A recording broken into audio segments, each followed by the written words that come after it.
Hello everyone, Maditech Solution and Servicesৰ অন্য এটা ভিডিঅ'ত আপোনালোকক পুনৰবাৰ স্বাগতম জনাইছো। আজিৰ ভিডিঅ'টোত আমি প্ৰাইভেট লিমিটেড কোম্পানীৰ বিষয়ে আলোচনা কৰিম।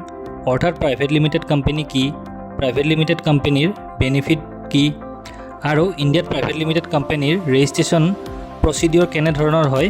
সো বলক আজিৰ ভিডিঅ'টো আমি আৰম্ভ কৰোঁ। প্ৰাইভেট লিমিটেড কোম্পানী হৈছে এক প্ৰকাৰৰ বিজনেছ এণ্টিটি যি কোম্পানী ছেক্টৰৰ অধীনত ৰেজিষ্ট্ৰেশ্যন হয় আৰু এনে কোম্পানীৰ নেমৰ শেষত প্ৰাইভেট লিমিটেড লিখা হয়।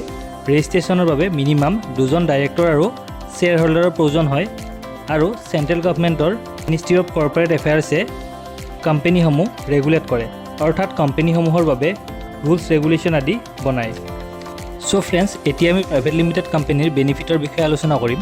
প্ৰথম বেনিফিট হৈছে এটা নামেৰে যদি আপুনি এটা কোম্পানী ৰেজিষ্ট্ৰেশ্যন কৰি লয়, সেই নামেৰে দ্বিতীয়টো কোম্পানী ইণ্ডিয়াত আৰু কোনেও ৰেজিষ্ট্ৰেশ্যন কৰিব নোৱাৰে। চ' আপোনাৰ কোম্পানীৰ নেমটোৰ আপুনি সম্পূৰ্ণ প্ৰটেকশ্যন পাই যায়।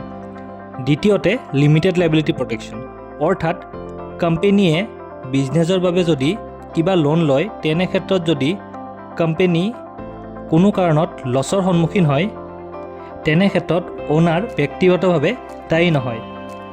ইয়াত অ'নাৰৰ ব্যক্তিগত সম্পত্তি বা পাৰ্চনেল এছেটছ সুৰক্ষিত থাকে আৰু অ'নাৰৰ কেৱল কোম্পানীত বিনিয়োগ কৰা মূলধনৰ পৰিমাণলৈকেহে দায়বদ্ধ থাকে। দ্বিতীয়তে প্ৰাইভেট লিমিটেড কোম্পানীৰ ক্ষেত্ৰত বেংক লোন বা ফাণ্ডিং পাব ইজি হয়।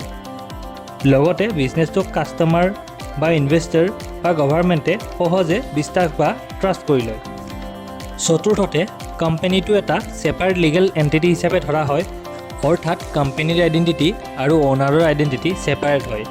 কোম্পানীটোক এটা আৰ্টিফিচিয়েল পাৰ্চন হিচাপে ধৰা হয়। এইসমূহে হৈছে প্ৰাইভেট লিমিটেড কোম্পানীৰ বেনিফিটসমূহ। প্ৰাইভেট লিমিটেড কোম্পানী ৰেজিষ্ট্ৰেশ্যনৰ বাবে মিনিমাম 2জন ডাইৰেক্টৰ আৰু শ্বেয়াৰ হোল্ডাৰৰ প্ৰয়োজন হ'ব আৰু ৰেজিষ্ট্ৰেশ্যনৰ বাবে প্ৰয়োজনীয় ডকুমেণ্টছসমূহ হৈছে ডাইৰেক্টৰ আৰু শ্বেয়াৰ হোল্ডাৰৰ Aadhaar card, PAN card, mobile number, email ID, passport size photo, office address প্ৰুফৰ বাবে ইলেক্ট্ৰিচিটি বিল বা ৰেণ্ট এগ্ৰিমেণ্ট। যদি এড্ৰেছটো ৰেণ্টেড হয়, তেনে ক্ষেত্ৰত লেণ্ড অ'নাৰৰ NOCৰো প্ৰয়োজন হ'ব। এইখিনি আছিল প্ৰয়োজনীয় ডকুমেণ্টছ। ৰেজিষ্ট্ৰেশ্যনৰ বাবে পোনপ্ৰথমে ডাইৰেক্টৰৰ DSC অৰ্থাৎ ডিজিটেল ছিগনেচাৰ চাৰ্টিফিকেট বনাব লাগিব। তাৰ পাছত MCA পৰ্টেলত নেম এপ্ৰুভেলৰ বাবে এপ্লাই কৰিব লাগিব। নেম এপ্ৰুভ হোৱাৰ পাছত MCA পৰ্টেলত কোম্পানী ইনকৰ্পৰেশ্যনৰ ফৰ্ম ফিল কৰিব লাগিব।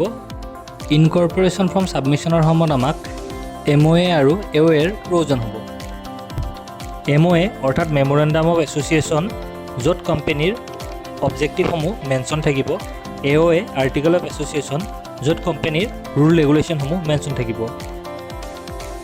চ' ফ্ৰেণ্ডছ, এইখিনি আছিল ৰেজিষ্ট্ৰেশ্যন প্ৰক্ৰিয়া।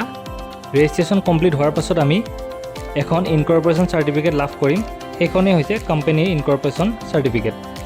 এতিয়া আমি প্ৰাইভেট লিমিটেড কোম্পানীৰ কমপ্লায়েন্স সম্পৰ্কে অলপ কথা আলোচনা কৰিম। এবাৰ যদি প্ৰাইভেট লিমিটেড কোম্পানী ৰেজিষ্ট্ৰেশ্যন কৰি লোৱা যায়, তেন্তে কিছুমান মেণ্ডেটৰী কমপ্লায়েন্স থাকে।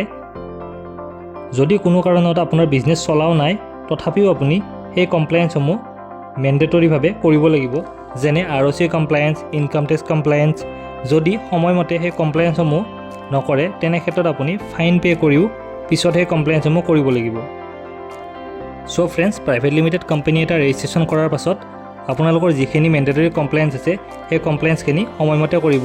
কমপ্লায়েন্স সম্পৰ্কে আমি অন্য এটা ভিডিঅ' প্ৰস্তুত কৰি ভালদৰে আলোচনা কৰিম। চ' ফ্ৰেণ্ডছ, আজিৰ ভিডিঅ'টো আমি ইমানতে সামৰণি মাৰিছোঁ। ৰেজিষ্ট্ৰেশ্যন ৰিলেটেড যিকোনো কুৱেৰিৰ বাবে আমাক যোগাযোগ কৰিব পাৰে। ডেছক্ৰিপশ্যন আৰু স্ক্ৰীণত আমাৰ যোগাযোগ নম্বৰ দিয়া হৈছে। ইয়াৰ পাছত আমি LLP অৰ্থাৎ লিমিটেড লাইবিলিটি পাৰ্টনাৰশ্বিপ আৰু OPC অৰ্থাৎ 1% কোম্পানীৰ ৰেজিষ্ট্ৰেশ্যন সম্পৰ্কেও ভিডিঅ' প্ৰস্তুত কৰিম। সেয়েহে এনে ইনফৰ্মেটিভ ভিডিঅ'সমূহৰ বাবে আমাৰ চেনেলটো ছাবস্ক্ৰাইব কৰিবলৈ নাপাহৰিব। লগতে যদি আপুনি এটা বিজনেছ চলাই আছে যিটো এতিয়াও ৰেজিষ্ট্ৰেশ্যন কৰা নাই, কি ফৰ্মেটত ৰেজিষ্ট্ৰেশ্যন কৰিলে কি বেনিফিট হ'ব তাৰ বিষয়ে কনচালটেশ্যনৰ বাবে আজিয়ে আমাক যোগাযোগ কৰক। চ' ফ্ৰেণ্ডছ, আজিৰ ভিডিঅ'টো আমি ইমানতে সামৰণি মাৰিছোঁ।